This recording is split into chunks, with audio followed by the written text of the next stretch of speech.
Alright, so we got Trevor VanAsselt here. This is Sean Donnelly of Atlas Peak Performance with yet another technical analysis. Trevor is another post-collegiate hammer thrower.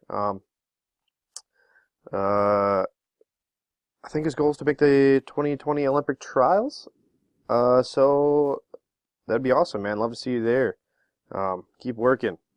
I think his PR, you said, is just around 57.50. So put some distance on that over the next couple of years, and I'd love to compete with you. Um, so let's get into it.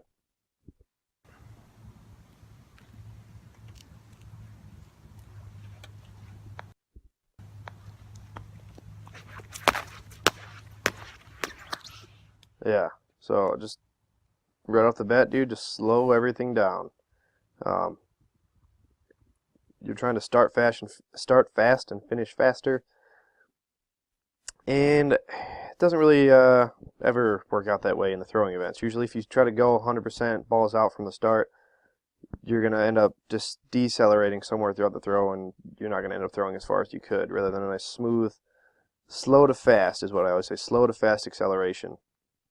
Um, if you do that, I think it'll be better right from the start. These winds, looks like you're trying to kill the ball right off the winds. Trying to put as much on it. And I understand it. I've done that before too. It's easier to move the ball when the ball's already moving. It takes a lot of strength to get a ball that's kind of going nice and slow to get it to go fast. It takes a lot of strength to do that.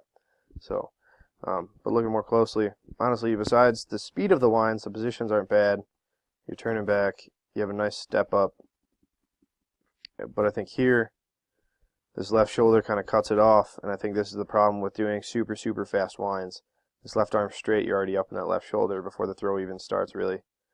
But you're doing 4 heel turns. It's a little different. Not everybody, not too often you see that with male throwers.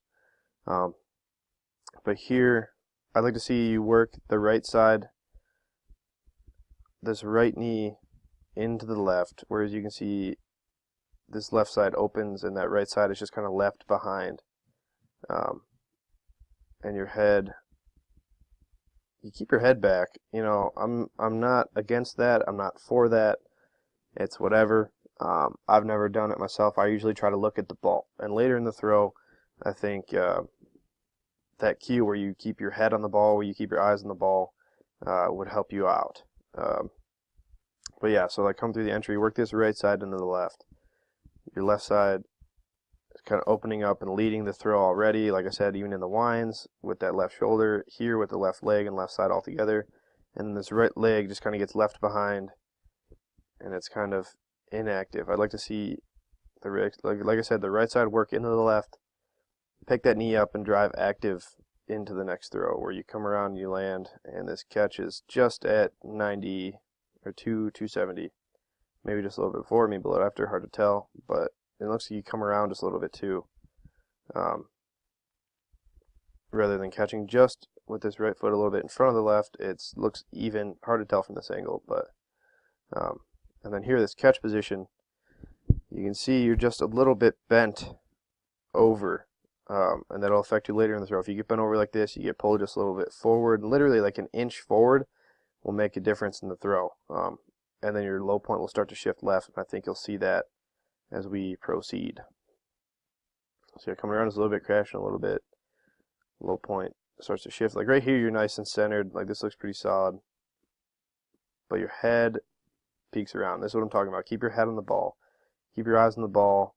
As for focal points, like I said, I'm not a fan for myself. I understand why people do them.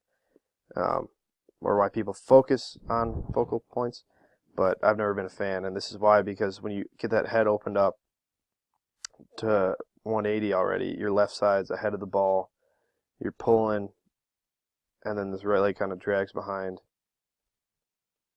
You come in, land, not a bad catch, best one yet. It looks like there's barely any weight on your left side. This left foot kind of comes off the ground and then it clamps down to try to react. And you can see you just got a little bit too much weight on this left side. Or this right side, sorry. but you work it through kind of up in the left shoulder, and once again your head peeks around. You look to 180, and like it's nice because you're going to be able to feel the ball when you do that, but you're not going to feel the ball in the right way. Like you probably feel this all across your left arm and maybe like your left shoulder blade, but that means you're kind of dragging it. So left leg's a little straight, right leg's a little bit more active. Boom, you get in, another decent catch. Position's getting better here. You're more on this left leg just a little bit, working it through, and you can see your low points shifted to just in front of 0, just barely. That's actually not too bad. Once again, working around, but your head still peaks open. Alright, left side pulls, and this right leg, so with that left side pulling, this right leg isn't active, and it kind of comes around, and boom. Once again, a catch just barely at 90 degrees, or 270, sorry, I don't know why I keep saying that, just barely at 270 degrees. Foot on the ground, looks like you're just a little bit over-rotated, like it's hard, once again, it's hard to tell, but 2 to 3 inches over-rotated. And I think that's what causes you to kind of shank the finish, to whereas like you were going down the throw, and this was about 180. This looks like it's going down the left sector line. Whether it stays in the sector or not, I don't know. But yeah, so overall, slow down the winds, man. Slow down the winds. Slow to fast. Slow is smooth, smooth is fast. No need to try to kill it right off the start. And then once again, keep your head on the ball. Keep your eyes on the ball. And I think it'll change your entire orientation of the throw, but I think once you do it, it'll kind of smooth things out all around. You won't pull that left side as much. You'll be more active with the right. You'll be more connected. You'll throw it down the middle of the sector, and it'll go farther. So keep your head on the ball. Active right leg.